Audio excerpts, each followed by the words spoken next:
This is breakfast sausage. Was that ever in a sausage? No. Oh, okay. I didn't know that was legal. Legal. Okay. In Alabama, it is.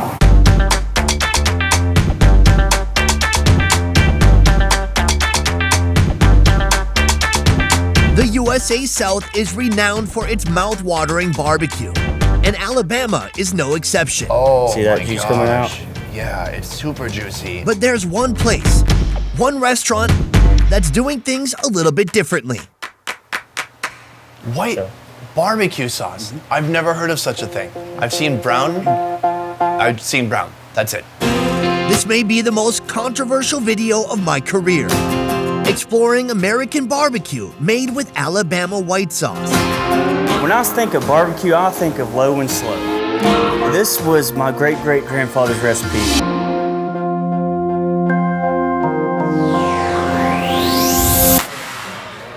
Oh my God. He said the full chicken might be too much, but I don't think so. Along the way, we'll take on Alabama's heavy-hitting breakfast Absolutely stunning. with an unexpected twist. Cool. I think it even made you flinch a little bit. How is it? I feel smarter. So get ready to battle it out in the comments. Today we're taking on Alabama's biggest barbecue controversy.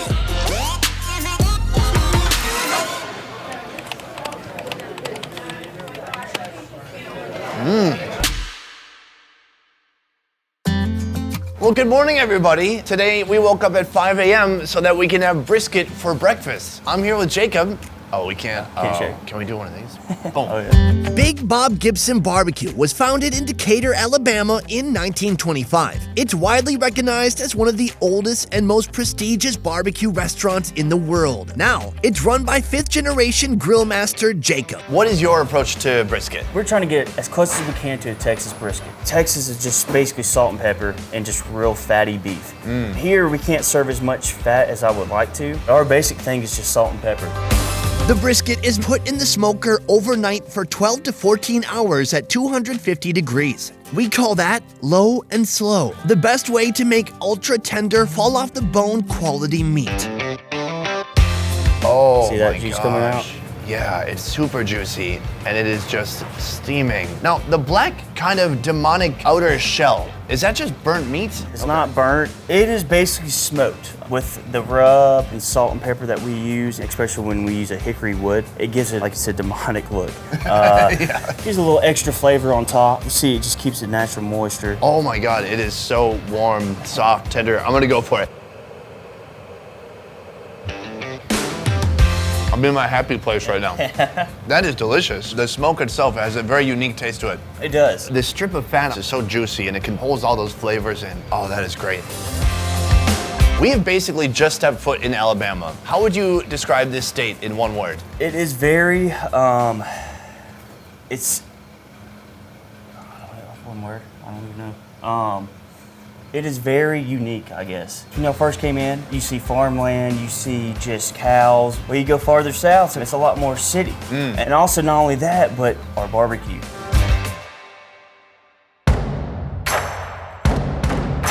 Some know Alabama barbecue for its original Alabama white sauce. Big Bob Gibson is where Alabama white sauce all began. So this was my great-great-grandfather's recipe back in 1925. Wow. It is basically barbecue white sauce. White So, barbecue sauce. I've never heard of such a thing. I've seen brown. That's it. This mysterious combination of ingredients paired with chicken is the soul of Big Bob Gibson's barbecue. this is everything that goes in it. So it is not a secret recipe. No, not really. Can I guess what we have here? Apple cider vinegar, Yes. mayonnaise, Yep. cayenne, salt, pepper, and what was that, lemon? Lemon. Hey, welcome to the part of the show where I show off my food knowledge. Mix together apple cider vinegar, cayenne pepper, salt, mayonnaise, and lemon. I remember when I was a kid, I used to get to lick the blender, you know, when my mom made cookies. If I was good, maybe I can do the same today. Mix it well, and that's it. It seems too simple, a contradiction to what I've known as barbecue my whole life. But how does it taste? Oh, it's got like a sharp tang to it, almost like a pickle brine, and it's got some like kick to it, a very unique kick. That pepper is what gives it that sort of quick heat bite, I guess. Heat bite. I like that. White sauce is ready, now the chicken.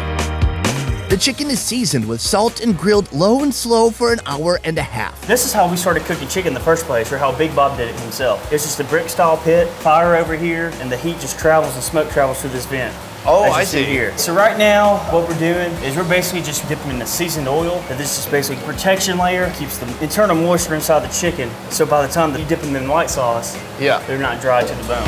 He adds pepper and lets it cook for another hour and a half. While we're waiting, pie. We are in the kitchen and it is pie time. Joanne, is it true that you're the queen of pies? Yes. Yeah. So right now, they're making their legendary peanut butter pie. So what they've done is they have a custard filling. You can see some of these darker brown spots. I think they've dabbed some peanut butter in there, but of course, nobody will tell me because it's a secret recipe. Here, they have a whipped meringue. How do you know when it's enough? Well, it stiffens up and we just make it sky high. She puts as much whipped cream as can possibly fit on there without a whipped cream landslide. It's pretty incredible. This is the best part. The peanuts going on top, that really gives it the personality. And then we're gonna toss that in the oven, gets a little toasty brown. That is what I'm looking for here. The meringue is about 2 times the height of the custard, and buried somewhere in that custard is the peanut butter, peanut sauce, peanut something. I'm gonna get just some meringue here first. That's delicious. It's like a foam almost. It's not heavy, it's just super light, airy, like eating a cloud. Here, they've got the custard. Man, I love peanut butter. It's something I don't really see it as a dessert item in many other countries, but my gosh, we love to make this into dessert here. Let's try it out. Oh, creamy, peanut buttery goodness. So far today, I've had brisket and pie, and I'm okay with that. Yeah. The chicken is roasted an hour and a half on each side. We're ready to pull it out, and then it's gonna go in the white sauce. Oh, wow, that's got a great color to it. It's turned really golden brown. It's a lot different than what it looked like earlier. Yeah, no kidding. So you just put it right in that white sauce, and that's it. That's it. Now, when people eat it, they can put on more white sauce if they want? Oh, they can. We do have bottles on the table for them if they do want more, but we like to dip it and just let it soak in the chicken before we actually serve it. And it still gives it that nice tangy taste. What are the minimum requirements for something to be called barbecue? When I think of barbecue, I think of low and slow. Indirect heat, no flame, just straight heat. But barbecue, I think it's not about how you're technically doing it, it's about what you do when it's on the pit. Hanging out with friends, hanging out with family, maybe having a few drinks, just having a good time. We have been up since 5 a.m. and it was absolutely worth it in order to follow the journey of this white chicken. Now, this is probably one of the most controversial videos we've done so far. Can you have a barbecue sauce that is white? Does it have to be brown? Do barbecue sauces need any particular color? Because to me, barbecue sauce can be any kind of sauce that you put on barbecue, right? But what do you think? Let me know in the comments down below. Now, if you look here, we've got the white chicken, we've got baked beans, we've got creamy macaroni and cheese, and then a pickle separating the two. We're having mac and cheese almost everywhere we go. Here, they have a much smaller noodle. They have a few different types of cheese blended together. Let's try it out. This is one of the best ones we've had so far. They pop it in the oven, but just enough to let the cheese on the top melt and not so much. You don't want the noodles to be completely like falling apart. Here, baked beans made in-house. A little salty, a little sweet, a nice palate cleanser. So I'm gonna break off this leg right here. It is tender and kind of dainty. Let's try it out. Oh my God, smoky and delicious. It's got like the right amount of salt to it, and then a little bit of tang coming from that sauce. Oh, look at this. This is the real test. Like, can you make your chicken breast look juicy like this? That is the real challenge. Oh, tender, juicy. I gotta say, the sauce, it gives a great like kind of zest to it, brings some life to it. Like when you spritz a little bit of lemon on seafood, is doing the same kind of thing, but for the chicken. I'm gonna add a little bit more right here. Yeah. That is delicious. In summary, what I like is they're not doing something drastic that it doesn't taste like chicken anymore. It's just bringing out the best of the chicken, adding some different flavor dimensions to the flavor profile. There's depth, width, breadth, and girth to the flavor. So one of the most delicious chickens I've had in a long time, and you guys should try it too. Girth. Breakfast. The South does it different. bold and heavy enough to put a bear into a food coma.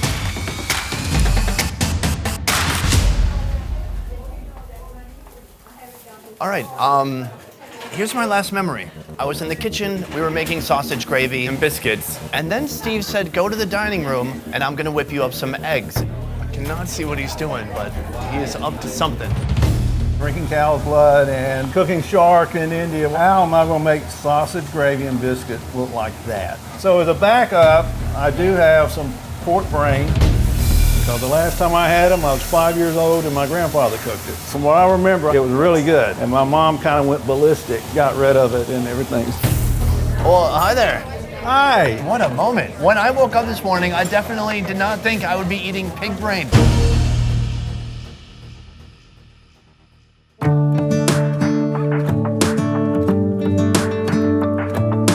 It opened in 1933. Originally, it was called Farmer's Cafe. The mid-70s, and it was Jerry's restaurant, and then it was sold again, became City Cafe, and I bought it in 1997. This is Steve, City Cafe owner and also our chef for today. His menu has a long list of Southern breakfast diner classics, and I'm here for the biscuits and sausage gravy. They put sausages into the gravy? Yeah, it's good, really good. That sounds amazing. Back in the day, this energy-packed breakfast fueled farmers for a long day of manual labor. Now, well, it's still energy-packed and ready to fuel me for a long day of swiping on Tinder.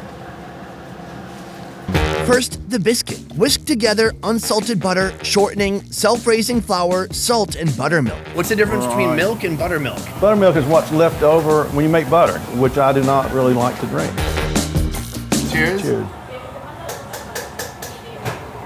Not as bad as I remember.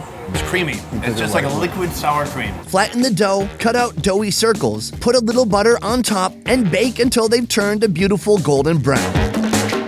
It is sausage gravy time. This is the guts that have just been taken out of the sausage. Is that how that works? No, it just comes in a 1 pound pack. But was that ever in a sausage? No. Oh, okay.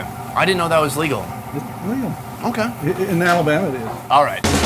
The sausage gets sauteed. Add butter and sprinkle flour into the pan to make a roux. Add milk and stir until it becomes thick and gravy-like. I thought I came here today to do a food show, and in fact, it's more of a healing. You know, Steve, when he was a child, he's tried those brains and scrambled eggs. His mom freaked out and threw the brain in the trash, and then now it's been many, many years, and he's gonna try them again today. I'm a little bit scared. So we got a little bit of everything here. We have the sausage gravy, we have the freshly made biscuits, and then here we have brain eggs. We should start with this. Work our way from scariest to tastiest, right? I know you have made scrambled eggs probably thousands of times in your lifetime. Correct. So all you've done is just add a little bit of brain. It's gonna give it a little bit of texture. Trying it for the first time since age 5.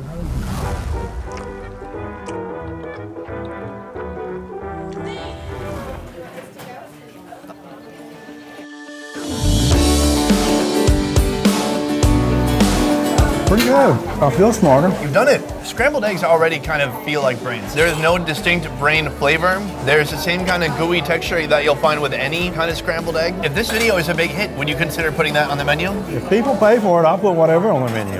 Okay, great.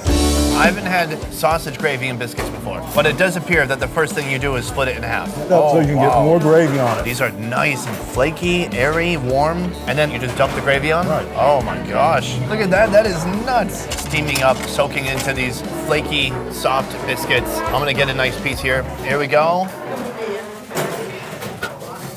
Oh my Lord, this could be any meal of the day. That is delicious. It just has that kind of comforting savoriness. It does. It's definitely a comfort food and mouthfeel, but it's not too heavy. Hi. You know my show? No. Oh, okay. We got a live feed going to Channel 12. You better be kidding. This is one of those foods that I looked at it and I was like, what's the big deal? Tasting it now, absolutely stunning. The flakiness of the biscuit mixed with that kind of bold, extreme savoriness of that breakfast sausage, it doesn't get better than that. Steve, it's our first time coming to Alabama, and I've loved it. The hospitality, the food, the people who will just sit down randomly at your table and start talking to you. It's all just been a great treasure, and thank you. Thank you so much for coming. Alabama white sauce, a topic so controversial YouTube has already demonetized this video. So why even talk about it in the first place? Because the Best Ever Food Review Show is about more than money. It's about revealing the most unique culinary quirks of cultures around the world. Oh, that tastes pretty good. Whether it be eating bat meat in Indonesia, I'm gonna eat all this head skin I just got. dining on worms in Vietnam, or something as insane as putting white sauce on chicken in Alabama. From researching and shooting to editing and mastering, our 10-person Best Ever Food Review Show team works hard to roll out the highest quality travel food entertainment twice a week. If you like what we do here, please consider supporting our Patreon. Patreon allows fans of the show to contribute a monthly sum and receive a load of extras like early video releases, private Q&As, and beyond. To learn more about our Patreon, check out the link in the description box down below. And if you can't give or don't even feel like it, that's okay too. We're just happy you're here. Thank you so much for watching. I will see you next time. Peace. That's a gang sign. Did you know that? We're doing gang signs. It's okay. Are you all in some kind of gang? Well, now we are. She plays pool. She's in the pool game. That's cool. This is why we live.